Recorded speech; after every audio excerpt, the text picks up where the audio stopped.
फायदा नहीं देखना।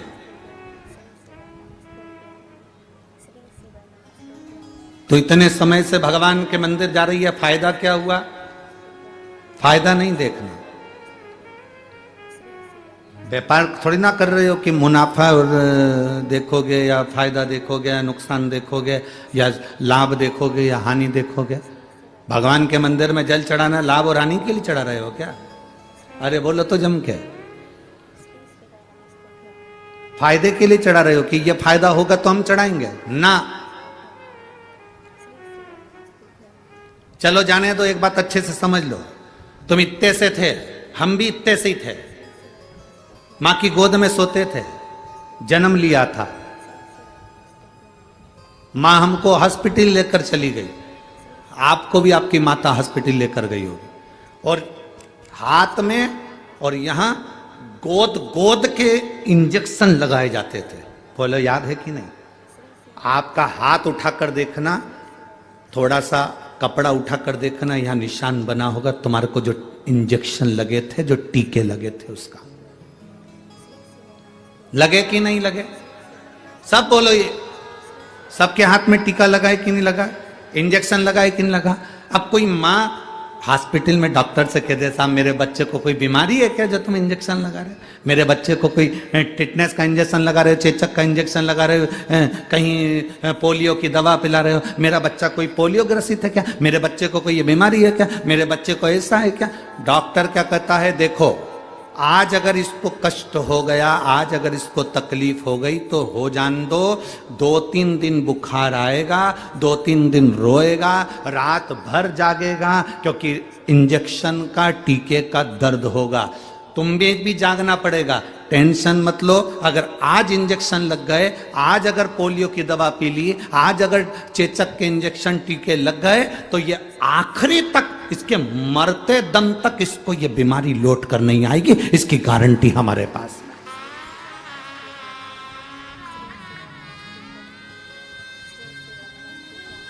अब व्यक्ति कैसा हो गया?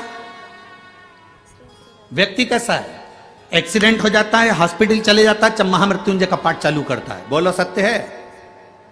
ब्लड प्रेशर गड़बड़ हो गया, कोमा में पड़ गया, तब महामृत्युंजय का पाठ चालू करता है।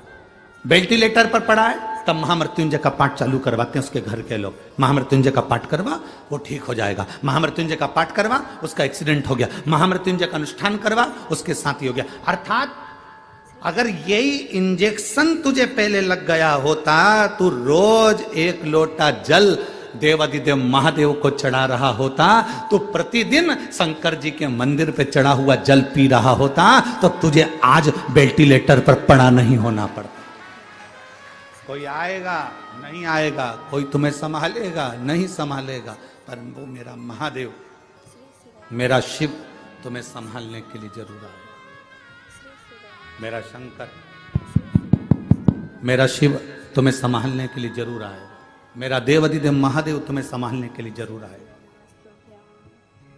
अगर तुम्हारा विश्वास दृढ़ है, तुम्हारा भरोसा पक्का है, तुम शिव के शिव तुम्हारा हो गया, तो फिर तुम्हें पीछे नहीं लगता।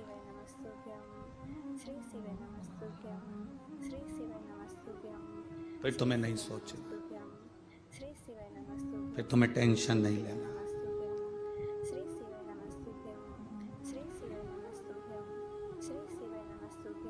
दर्पण में मुख नहीं होता, संसार में सुख नहीं होता। ये अंदाजा आपकी जिंदगी में लगा कर रखना। दर्पण में केवल मुख देखोगे तब तक मुख है, दर्पण में परमानेंट तुम्हारा मुख है क्या? अरे बोलो तो जम के, नहीं। दर्पण में मुख नहीं होता और इस संसार में सुख नहीं होता। देखोगे तो दर्पण में मुख दिखेगा, और अगर दिल से देखोगे तो 5000 की नौकरी में भी सुख दिखेगा, नहीं तो नहीं दिखेगा।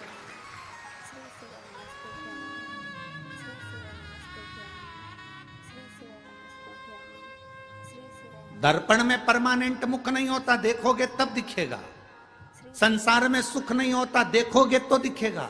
आपने सोच लिया कि मैं 10,000 की नौकरी में भी सुखी हूं, मतलब आप सुखी हो। और कोई करोड़ों रुपए कमा ले और उसमें भी नहीं सुखी रहता, उसमें भी जिंदगी भर रोता रहता, तो उसमें सुख नहीं है। आप 2 रोटी खा रहे हो और सुख की जिंदगी जी रहे हो, तो आपको रूखी रोटी में भी सुख नजर आएगा, और नहीं तो कोई घी की भी दे देगा तो सुख नजर नहीं आएगा।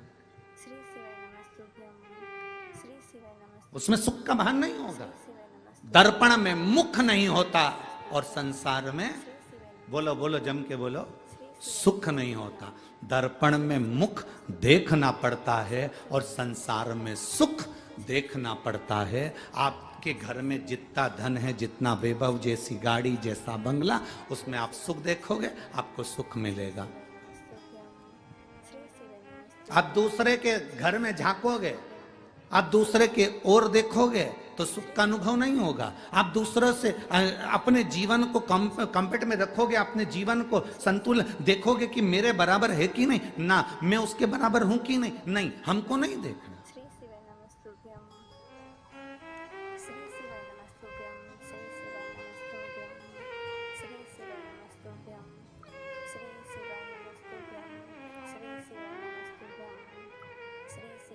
महाराज, हम जब भोले बाबा के चरणों में जाकर बैठते हैं, कुछ मत मांगा, कोई फायदे की बात हमने नहीं सोची, हम तो बस केवल उसके दरवाजे तक गए। हम तो केवल उसको जल चढ़ाने के लिए, हम तो केवल उसको एक लोटा जल चढ़ाने के लिए पहुंचे। अब आगे उसकी मर्जी। तेरे मंदिर में आना मेरा काम है, मेरी बिगड़ी बनाना तेरा काम है। तेरी चौखट पर मैं आ ही गया, मुझे दर्शन दिखाना तेरा काम। हम उसकी चौखट तक पहुंच गए, आगे फिर उसकी मर्जी है, वो दर्शन देगा ना देगा, वो हमको संभालेगा ना संभालेगा।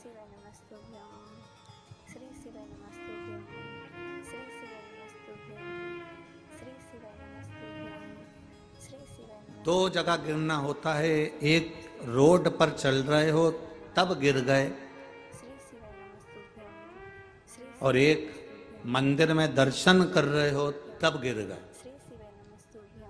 दो जगह गिरना, दो जगह गिरने का क्रम, एक रोड पर चलते चलते गिर गए, एक मंदिर में गिर गए।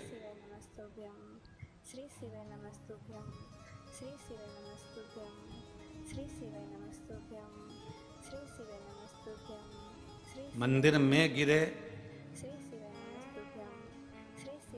तो उसके चरणों की रज, उसके दरवाजे की धूल, मिट्टी शरीर में लेकर उठे।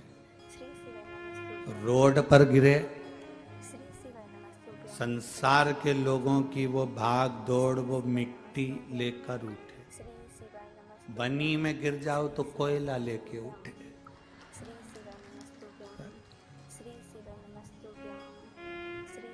अब उठे,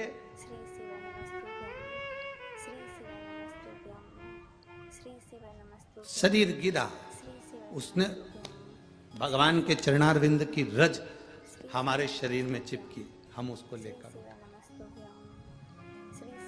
रोड पर गिरे, गिर गए, मां मिट्टी पड़ी थी, धूल पड़ी थी, वो लेकर उठ गए। दोनों जगह में अंतर है। परमात्मा के चरणों में गिरने में अंतर है, वहां गिरे, उसकी चौखट पर गिरे हो तो वो संभालेगा, और किसी के साथ जाते जाते गिर गए तो जो साथ वाला है वो संभालेगा। पर जिसकी चौखट पर गिरे हो वो अंतिम समय तक संभालेगा, और जिसके साथ चलते चलते गिरे वो केवल हॉस्पिटल तक संभालेगा, उसके बाद नहीं संभाल सकता। निवेदन करूंगा, दुनिया में ऐसा कोई समस्या नहीं जिस समस्या का कोई निदान नहीं। हर समस्या का निदान है, पर निदान किसी दूसरे के पास नहीं, निदान केवल मेरे भोले नाथ के पास में है। आपको अगर किसी समस्या का सफल आनंद चाहिए तो शंकर की शरण में जाओ। आपको सीहोर आने की भी जरूरत नहीं है, आपको हमसे मिलने की जरूरत नहीं है, आपको पंडित प्रदीप मिश्रा के पास नहीं आना, आपको किसी बाबा जोगी के पास नहीं जाना, आपको किसी के बेल भभूति लेने नहीं जाना, आपको तो शिव के पास जाना। जो शंकर की वस्तु है उसको स्वीकार करो, बस शंकर की वस्तु को स्वीकारिए। शंकर की वस्तु को स्वीकार करना चालू कर दीजिए। अरे भाई, शिव महापुराण की कथा तो यहां तक कहती है, यहां तक वर्णन कर रही है, जिस व्यक्ति की नौकरी नहीं लगती, सर्विस नहीं लगती, हर जगह पर अप्लाई कर रहा है, बार बार इंटरव्यू देने जा रहा है, लगातार उसको अगर सफलता प्राप्ति नहीं हो रही है तो धतूरा ढूंढो। धतूरा कहीं बाजार में नहीं मिलेगा, किसी वृक्ष से धतूरा तोड़ लिया, कुछ मत चढ़ा, तू शंकर जी के मंदिर में जाकर तेरा नाम और गोत्र बोल और शिव जी को धतूरा चढ़ाना चालू कर दे और बाबा से विनती कर, धतूरा चढ़ाना चालू कर। अब धतूरा कोई बहुत कीमती होता है क्या? बहुत पैसे का मिलेगा क्या? कहीं पे भी मिल जाएगा। धतूरा तोड़ और चढ़ा शंकर जी को। रोज नियम बना ले कि एक धतूरा मैं शंकर जी को चढ़ाऊंगा, प्रतिदिन चढ़ाऊंगा, शिव जी से जाकर निवेदन करूंगा प्रतिदिन। शंकर जी की प्रिय वस्तु में धतूरा, बेलपत्र आदि आदि की तो है, क्या है? चढ़ा रोज एक धतूरा, फिर वही धतूरा जिसकी यहां तू इंटरव्यू देने जा रहा है उसी के सिर पे चढ़ गया। जो तूने शिव जी के चढ़ाया वही धतूरा वहां चढ़ा है, तू क्यों चिंता करता है? बच्चे अगर हार रहे हैं, एग्जाम दे रहे हैं, कंपटीशन एग्जाम में बैठ रहे हैं, परीक्षा दे रहे हैं, बहू भी एग्जाम दे रही है, बेटे भी दे रहे हैं, बार बार इंटरव्यू देने जा रहे हैं, हारना नहीं है। शंकर पर विश्वास रखो, भगवान शिव का स्मरण कर कर, शिव का अनुमोदन कर कर, शंकर का भजन कर कर, शिव नाम का स्मरण कर कर जाओ तो सही। सबसे ज्यादा खुशी इस बात की है आज के पर्चों में कि इसमें जितने पर्चे हैं इसमें सबसे ज्यादा पर्चे इस बात के हैं कि मेरे बच्चों की सरकारी नौकरी लग गई, जॉब लग गई, ये लग गया, वो लग गया। सबसे ज्यादा खुशी इस बात की। और फिर निवेदन करूंगा, ये पर्चे हमारे जाने के बाद यहीं रहते हैं, आप भी पढ़ लिया करो। हम थोड़े बहुत नहीं पढ़ पाते हो तो आप पढ़ लेना, पढ़ लिया। खुशी इस बात की है, हिम्मत ना हारिएगा, हारिया ना हिम्मत विसारिया ना राम। शंकर का अनुमोदन करते जाओ, शिव का स्मरण करते जाओ, भगवान की भक्ति को धारण करते जाओ, आगे बढ़ते जाओ। एक बात याद रखना, अगर किसी एग्जाम में बैठ रहे हो, बहुत बार बैठ चुके हो, नहीं हो रहा, तो कच्चे दूध में थोड़ी सी काली मिर्च को पीस कर डाल लीजिए, फिर काली मिर्च आ गई। ध्यान रखना, कच्चे दूध में थोड़ी सी काली मिर्ची को पीस कर डाल लीजिए। महाराज, थोड़ा सा कच्चा दूध बेलपत्री के पेड़ के नीचे समर्पित कर दीजिए, अपना नाम और गोत्र बोलकर थोड़ा सा कच्चा दूध उसी में से शंकर भगवान को चढ़ा दीजिए। फिर एक कलश जल का साथ लेकर जाइए, जो शंकर भगवान पर जल चढ़ा कर आइए। फिर जिस एग्जाम में जा रहे हो उसमें आप चले जाइए, बाबा आपको सफलता प्रदान करेगा ही, ये पक्का। काली मिर्च शत्रुओं का नाश करती है, आपको बल प्रदान करती है कि आप जिस परीक्षा में बैठने जा रहे हो, आप जिस जगह पर भगवान का अनुमोदन करने जा रहे हो, आप जिस जगह पर कंपटीशन एग्जाम में बैठने जा रहे हो, वहां सफलता देगी वो आपको। अगर कहीं भटक भी गए, हट भी गए, तो वो सफलता देगी।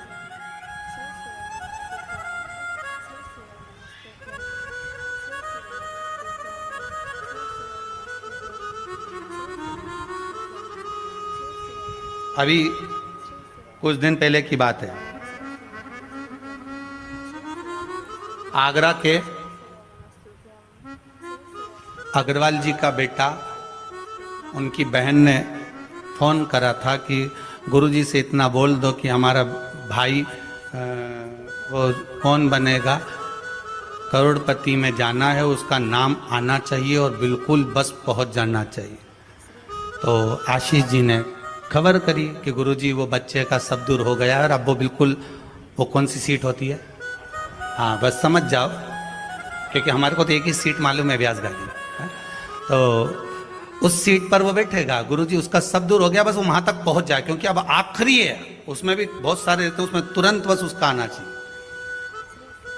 तो आशीष बोले, हमने कहा बाबा का नाम लेकर जाएं, होगा क्यों ना होगा, पर वहां तक तो पहुंच जाएगा वो। उसके बाद तो आशीष जी ने उनकी बहन को फोन कर कर कहा कि गुरुजी बोल रहे हैं वहां तक तो पहुंच जाएगा। उसके बाद तो कहा उसके बाद तो मेरा भाई बड़ा, अब चिंता मत करो, बस वहां तक पहुंचा दो। उसके तो हमने कहा आशीष बस बता दो, शिव जी का स्मरण करो, पहुंचो। पहुंच गए।